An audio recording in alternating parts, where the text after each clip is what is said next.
In this section, we will learn about the DRA assessment tool and why it's used in formative assessments, as well as identify some of its strengths.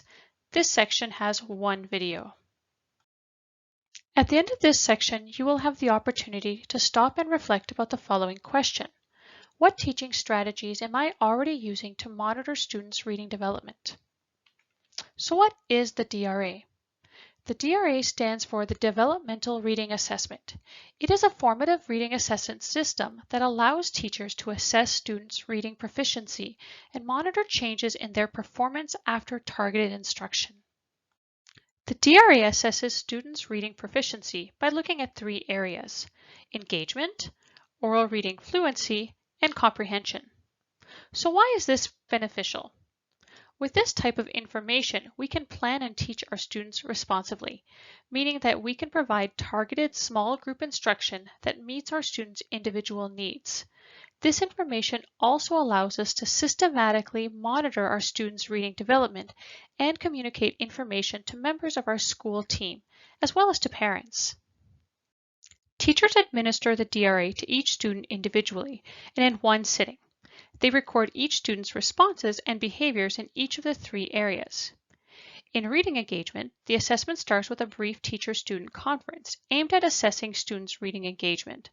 At the early levels, this engagement assessment takes the form of an interview, but as levels increase, students are asked to demonstrate their reading engagement by recording their answers in their student booklet.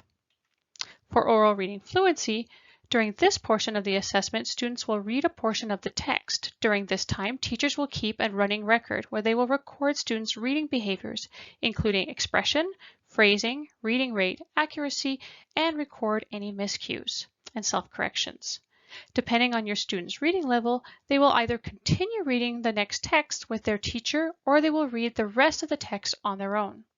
Finally, in reading comprehension, the last part of the student assessment involves a series of reading comprehension tasks.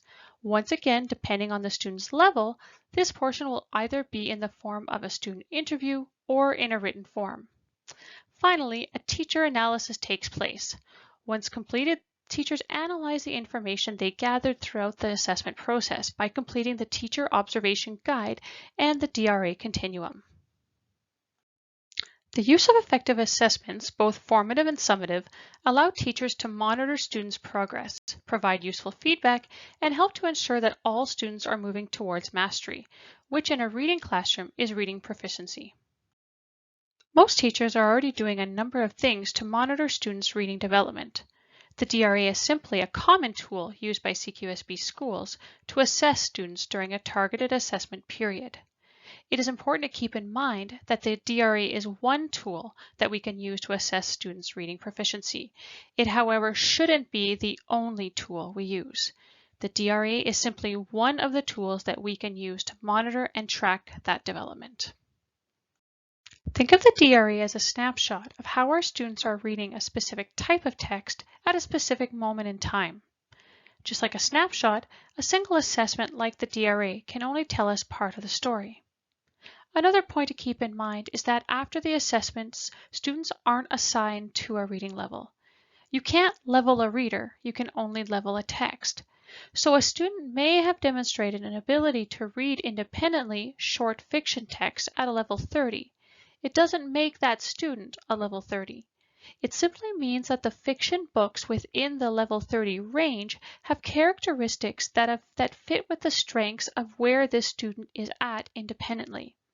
This doesn't mean that this student will be able to demonstrate the same level of proficiency when reading nonfiction or even longer text. However, knowing this information and understanding text level characteristics and the skills readers need to comprehend a variety of text can and should be used to plan whole group, small group, and one-on-one instruction. The DRA assessment is one piece of evidence we will use to monitor our students' reading development, but it shouldn't be the only one we use. We gain a more accurate representation of how our readers are developing when we have multiple snapshots of their engagement levels, their knowledge of print concepts and decoding skills, their fluency ability, and comprehension skills. These snapshots can be gathered using a variety of formative assessment tools. The DRA is simply one more tool that helps us identify, plan, and adjust our teaching strategies, as well as monitor and track students' growth. Think of it as one more piece of this planning, teaching, tracking process that we're already doing regularly in our classrooms. Take a moment to stop and reflect on the following question. What teaching strategies am I already using to monitor my students' reading development? The strength of a reading assessment tool like the DRA is that it helps us use responsive instructional practices that emphasize teaching the reader, not the text. The key to being a responsive teacher is matching our instruction to our students' needs, which is information that we can get through the DRA. The DRA helps us identify the reading skills that students are good at, as well as the challenges they may be facing. We can use that information to plan and prepare our whole group and small group lessons.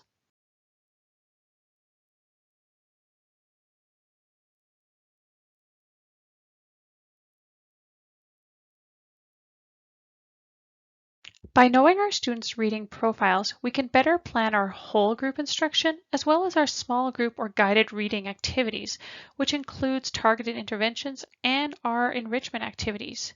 We can also use this information to select materials that match our students' just right learning zones and monitor their development.